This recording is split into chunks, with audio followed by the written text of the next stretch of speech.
Hello, and welcome to week 4 of Using Information Technology. This week, we'll have an introduction to online security. I'm Dr. Crystal Young, your course guide.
Why worry about security? Well, according to the 2020 IBM report, the average cost of a data breach for a company in the United States is $8.64 million. The FTC reported 3.2 million incidents of consumer fraud in 2019. The largest category was identity theft. Criminals frequently use data stolen in data breaches as a starting point for identity theft. User error and weak passwords are two of the top causes of data breaches. Identity theft is expensive and time-consuming to correct.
How do data breaches occur? First, research. So untrained people have unpatched software and there are vulnerabilities as a result. There are network vulnerabilities, and that makes mistakes made by untrained individuals the easiest way for those who are criminals to access your system. Criminals are always looking for holes in your or your organization's security. Most often, it's an organization's software and networks that are managed by untrained professionals. But when you access a network and you're untrained, then there is a way for criminals to actually access the network. So after they research the network to find the vulnerabilities, then they attack. Software that has not been updated or their network or other infrastructure flaws, they present vulnerabilities. Clicking a link in a phishing email, clicking a link on an infected network or website, clicking a compromised ad on a legitimate website, giving away passwords in a phishing, which is the phone phishing attack, allowing someone physical access to computing resources, leaving unlocked personal devices unattended are all ways that criminals access a system. Criminals can easily trick you or someone in your organization into giving them valuable information. After the bad actors or the criminals have access to the system, which is called infiltration, there's an exfiltration. So infiltration is when they get in the system, and exfiltration is when they take stuff out. So the bad actors, they gain a foothold or they just gain access to your system and they just simply start stealing data.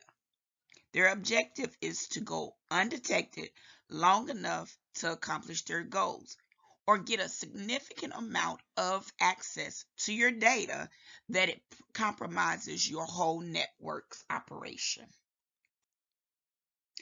Malware. Malware is simply malicious software. Common types of malware include viruses, worms, trojans, ransomware, rootkits, spyware, keyloggers, logic bombs. Viruses are self-replicating programs. It requires some form of user interaction for infections to occur, such as opening an infected email attachment. It spreads by incorporating itself into other files which the newly infected computer distributes. How can you protect yourself? You can protect yourself by installing an antivirus protection program and then keeping it up to date. Virus details come out almost daily, so making sure that your virus protection can access those files keeps your computer safer. Not clicking on links in emails, especially when you don't know the sender, the email was unsolicited, and you're not sure of the exact location or what that program is supposed to do. Not opening attachments unless the source can be verified. Even then, attachments should be scanned by an antivirus program.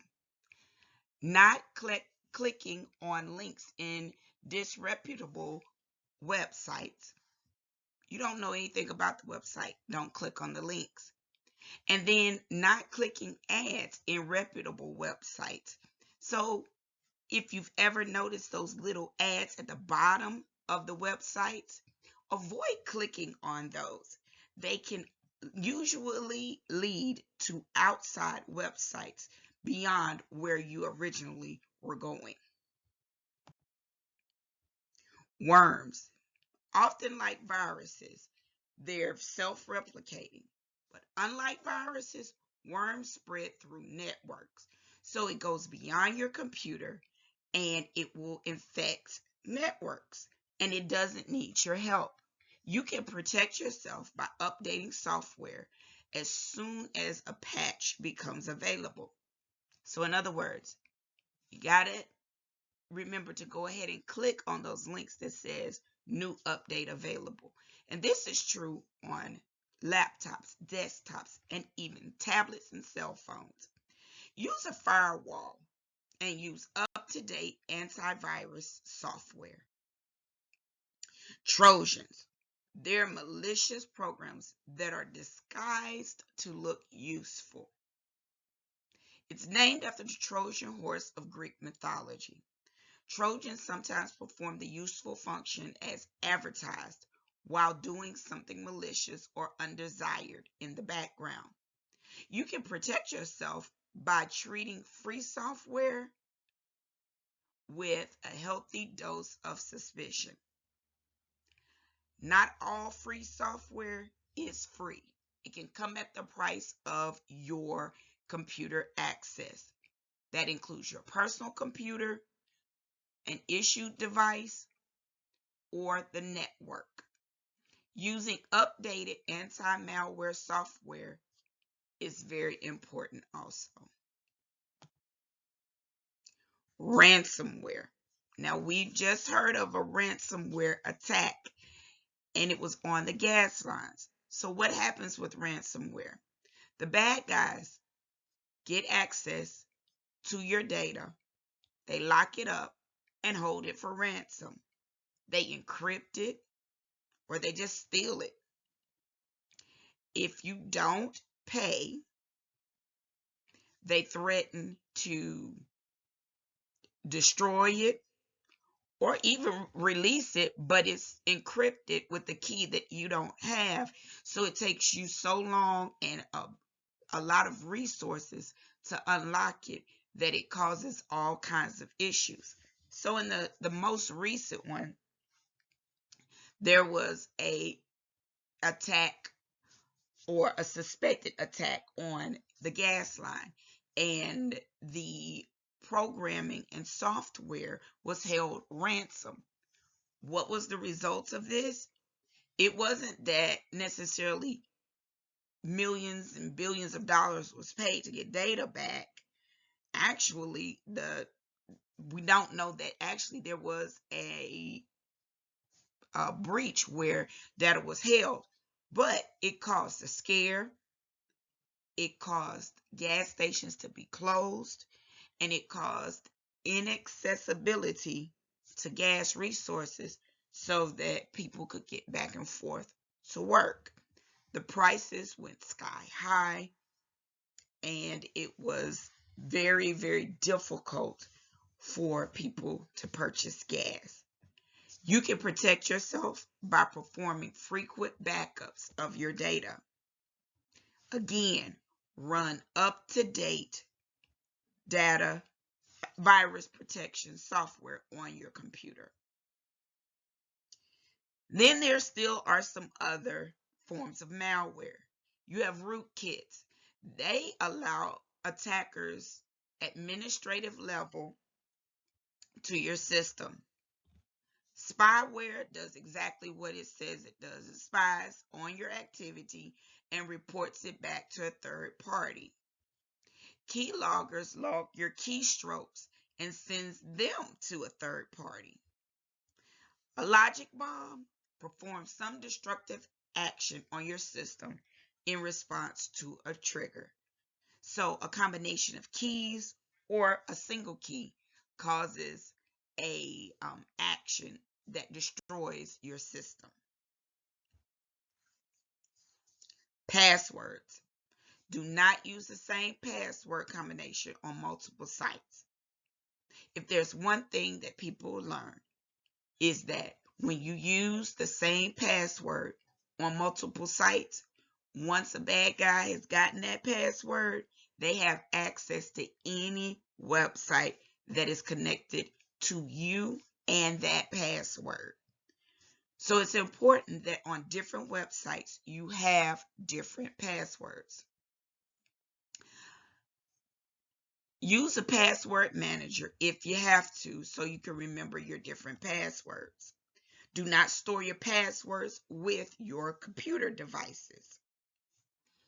And then, if at all possible, change your passwords frequently so that if someone does get your information, it's not too long after that you're changing it to something else.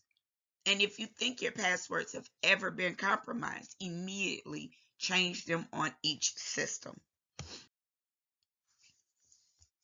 Portable devices. Now, we all have, for the most part, access to some kind of portable device. That's a cell phone, tablet, even laptops are portable. So, how do we protect ourselves? Do not use the same username password combination on multiple sites. The same as password, as we talked about on the passwords slide. Install tracking software on your portable devices and encrypt the data on your phone as soon as an update is available. Use it, open it, and load it to your device. And back up any of your important data.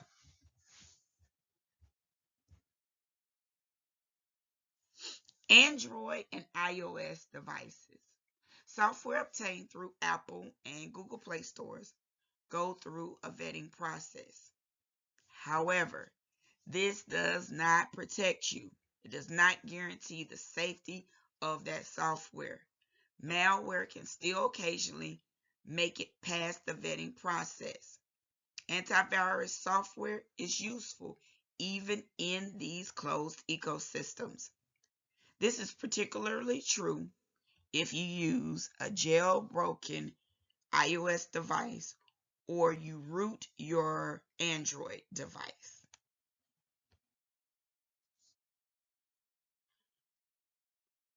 There is no legitimate reason for anyone to ever request your password for any account. If someone asks especially for your username and your password, you need to be very careful. Now, there may be some times where like say a bank will say, I'll set your account up, and you verified that they're legitimate. And they ask you for what password would you like on the system. My suggestion is to tell them, no, I will not give you a password, but you can set it to a standard password, and so you allow them to set one. It could be as something simple as user 1234, last name 1234. And then you go in and use that password immediately and change it to something else. It's not ideal, but it's better than giving them access to one of your actual passwords. Use multi-factor authentication whenever possible. That allows you to receive a code whenever anyone is trying to access your phone or your email or any other programs where two-factor authentication is established. At home, please keep your computers up to date. This includes in your dorm. It also includes application software as well as your operating system. Secure your files, encrypt files on your hard drive, and back up important files. Use a separate device that is not always connected to your computer, so an external hard drive would be great for this. Connect it to your computer, transfer the files there, disconnect it. That way, if anything happens to your computer, you have a source or a location that you can access data that was originally stored on your device. Your home network. Always make sure that you secure your router.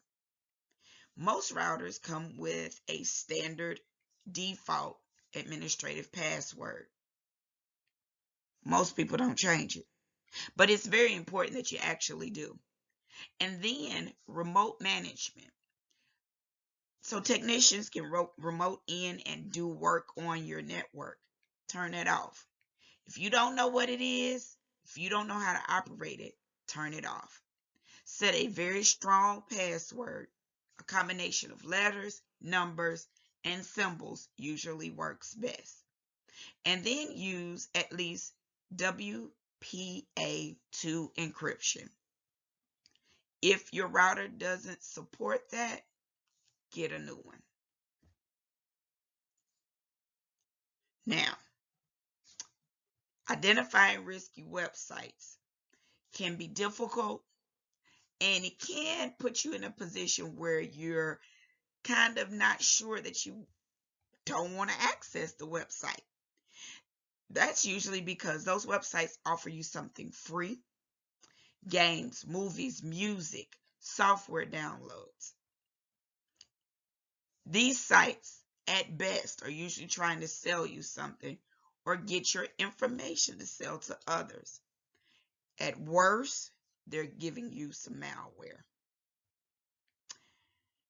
We can look at this website that will go over reports in real time of malicious sites that have been identified by Google.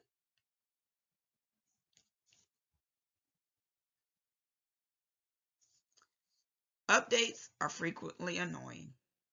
You get the little message at the bottom of your screen: time for an update. You can't use your system for the next 15 minutes. Do not shut it down. Do not unplug it.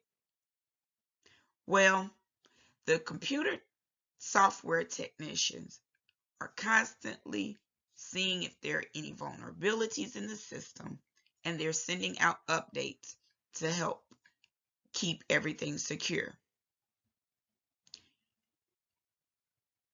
Operating systems like Windows has millions of lines of code written by people. People make mistakes. The larger and more complex the system, the more flaws that are introduced. Flaws create security holes that attackers can use to bypass the operating system's built-in security measures. Updating allows the publisher of the operating system to correct the flaws, keeping you safe. Hardware sometimes has flaws too. Since hardware is actually difficult to fix, workarounds are created in software. Application software also can introduce exploitable flaws. Keep your application software up to date. Virus protection is available through several different means. There's basic virus protection that is free from several reputable companies. Now, these companies, even though they offer it free, will often try to upsell you into their paid products. But their basic product is a great option. Some examples are Avast, AVG, and Avira. A few examples of subscription-based antivirus without a free option other than their free trial is Norton, Kaspersky, and McAfee. A firewall is simply a way to prevent unauthorized communication with computers on the internet. So Windows has a built-in firewall. And then there are several free and paid third-party options: Zone Alarm, Avast, Commando, and then there are still others. ESET is another one that has a firewall built into its antivirus protection. Anti-malware differs from antivirus in that it detects programs that may not be explicitly malicious, but may be performing unwanted action. It also detects certain types of malicious attacks that antivirus does not. Several antivirus packages also contain anti-malware programs. Malwarebytes is a free dedicated anti-malware program. Like the free antivirus programs, they try to sell you their paid product, but their free program and free product is good enough if that is what you can afford. Device tracking is wonderful when it's installed. When it's not, not so great. It allows you to locate a lost or stolen device using GPS. You can remotely reset and wipe your device. It may also allow you to turn your camera on and your microphone, send an alarm signal, and then lock your device. The sources used in this presentation include those on your screen. Music was provided by bensound.com. Looking ahead to next week, we'll discuss mobile browsing and mobile computing.